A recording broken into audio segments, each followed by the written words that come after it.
What's up, guys? So this video is going to consist of greed, fear, and risk management. They are both very also well-known topics. You look into struggle value things, but I personally think these three are the simplest to get through, just simply because it's straight to the point. It's either this, this, and this. There's no really, again, there's nothing really to go around about it. There's no secret password. It's just, this is what it is. You are feeling greedy, you are feeling fear, and you are not using risk management because you don't have this, this, and this.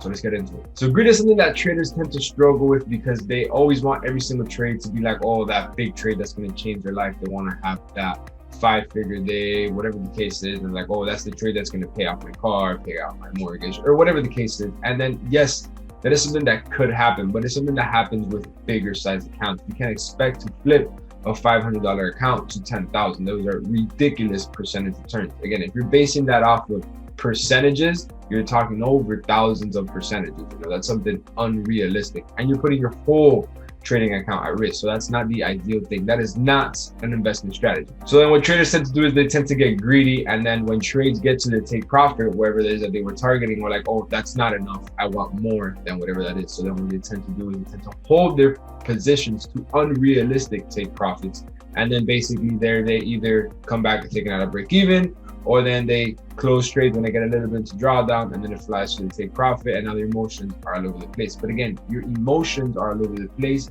because of your actions.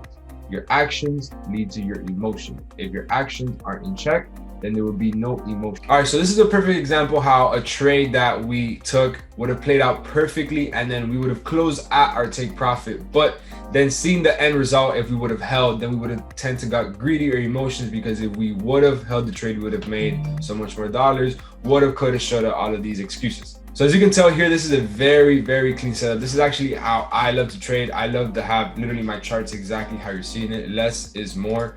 Clearly it's a level of support, level of resistance. You look right, very clean level of resistance, support. Now be used as support. You could clearly tell that we are trending bullish. We're having high, low, higher high. Now we're having a higher low, previous resistance being used as support, rejection from our EMA, rejection from our fib, point A, point B. You have the trend, you have resistance being used as support, and then here you have this price action, morning star rejection off of resistance being used as support, off of EMA. There's so many things pushing this trade up. So there is a higher probability of this trade going up than down. So according to my strategy, yes, I don't have a trading course yet. I'm going to come out with them maybe in the future. But from what I do in the Learn and Earn, and then, I do on YouTube and all that stuff, I personally always target the next structure level. So my take profit one would either be here, which is the next structure level, or the next level where price can potentially stop, which is the next point over here. So you can very clearly tell that this is a level where price can potentially find some resistance and then tend to have a retracement from here, and then could come back down or create a higher low and then keep going. So let's play price action and let's see what happens.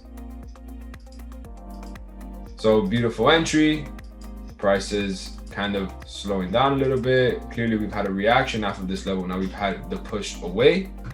So now we are approaching our first take profit, right? So we have now broken this. So now we know that we are creating higher low. Now we have a higher high. So now what can we anticipate? We can anticipate a higher low to previous resistance being used as support to then continue to take us out at our take profit at our -27 for a 1 to 5, which, let's be realistic, guys, I will take it 1 to 5 all day. That is to me a perfect trade. I risk 1%, 5% is beautiful to me. I personally target 2.5% a week. So let's say this trade took about 5, 6, 7 days. Let's check really fast. This trade took about, let's just say 4 days. I would take 5% in 4 days all day. I'm a very happy trader. Okay, look, perfect. So now it has hit our take profit, right? We have been taken out at 5%. So now we are no longer in this trade. Our rules have been met, and now we move on to the next trade. But now you see here that we had a pullback. We retested this next previous structure level right here being used as support. And then you can see how price continued to move to the upside. And then we could have been like, oh my God, if I would have held, that would have made 16, 17%. With just, these are realistic trade setups. But for this particular trade, your rules and your take profit was this structure level. Don't be greedy and don't feel some type of way because you wanted to hold all of this. This is something that it had to move without any realistic pullbacks. And if I keep playing this, you can see how it just continued to go to the upside. There was no significant structure level to come back and fill all of this. So you don't need to feel now anxious. And then your next trade that you take, you're gonna simply just, oh, I'm gonna hold it till it hits 1,000 pips or whatever this hit. So it hits 500 pips. Does that make sense? You need to strictly stick to your rules. If your rules say you get out here, you get out here, and that's it.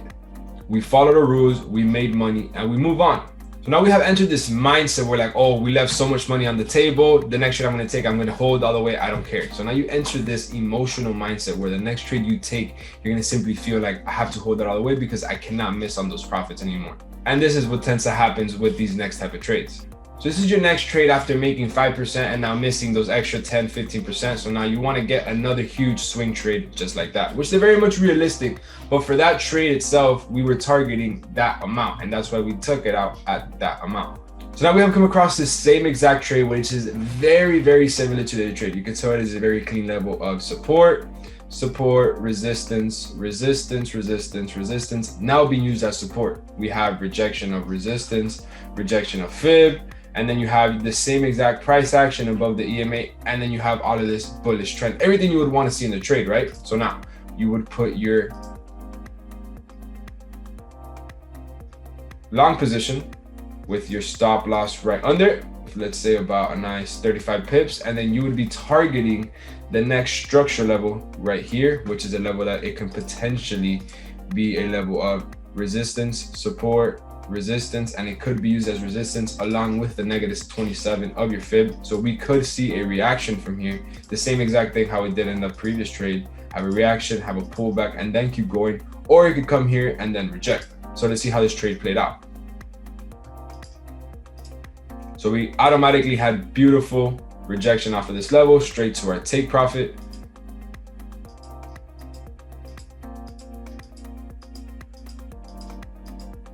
And boom, so our take profit has been hit perfectly, pit perfect. You see, it has smacked our -27, smacked the level of resistance, support, resistance. So they could possibly be a reaction from here.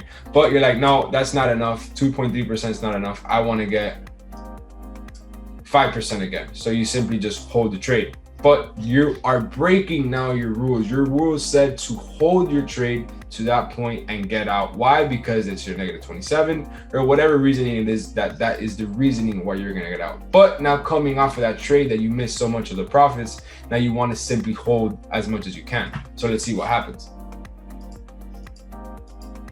And then there you go. Now you have turned a winning trade that followed your rules, zero drawdown, had a great risk to reward. Now it has turned either to a loss or to break even, simply because you didn't want to follow your rules.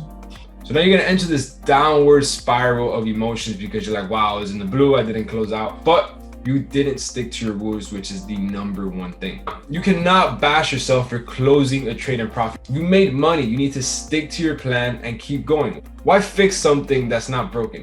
If you're in the blue, stay in the blue, go break even and stick to your plan. It is that simple. If it says get out here, you get out here, and that's it. There's no other reasoning why to continue holding your trade.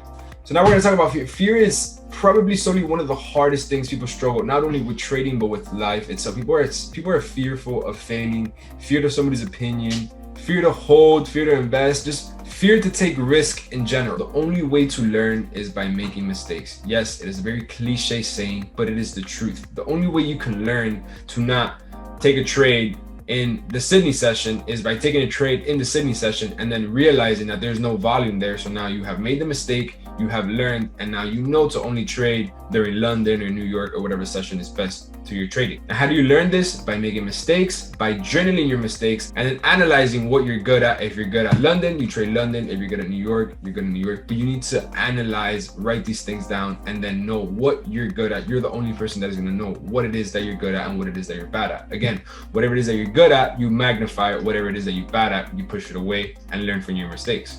So I'm going to show a very simple example of how fear of holding trades to winners can bash your trading. Even if you win more than you lose, you can completely bash, because there's people out there that they will hold their trade and drawdown for a week until they get out a couple pips at break even, and then they close it out at break even. But then when the trade is in profit, they immediately close it. Like that doesn't make any sense to me. Like, the reason you took the trade is to hit your take profit. And then when you're in drawdown, you hold it. How do you hold a trade in drawdown, but you don't hold a trade to keep making you money? It completely makes no sense to me. All right, guys, so this is a perfect example of how holding your losers and holding your winners can be crucial to your trading, and how win rate really isn't a big deal. It really is not. It's strictly risk to reward percentages that you get. So here you can tell how we have won 1, 2, 3, 4, 5, 6, 7 trades, and we have lost 3. So let's start off with the winners. Here, I guess the trader went into a little bit of drawdown, and then he went up a little bit. He closed out his trade. Here, he was impatient, close it out, close it out, close it out, and then he had a break even. So all of these trades, he was fearful to hold the trade to his take profit, but he saw some profits. Like, all right, cool, I'm done, I'm good with that. But when the trader is in drawdown, and this is assuming that the trader is risking 1% per trade, and he holds his losers all the way to -1 take profit.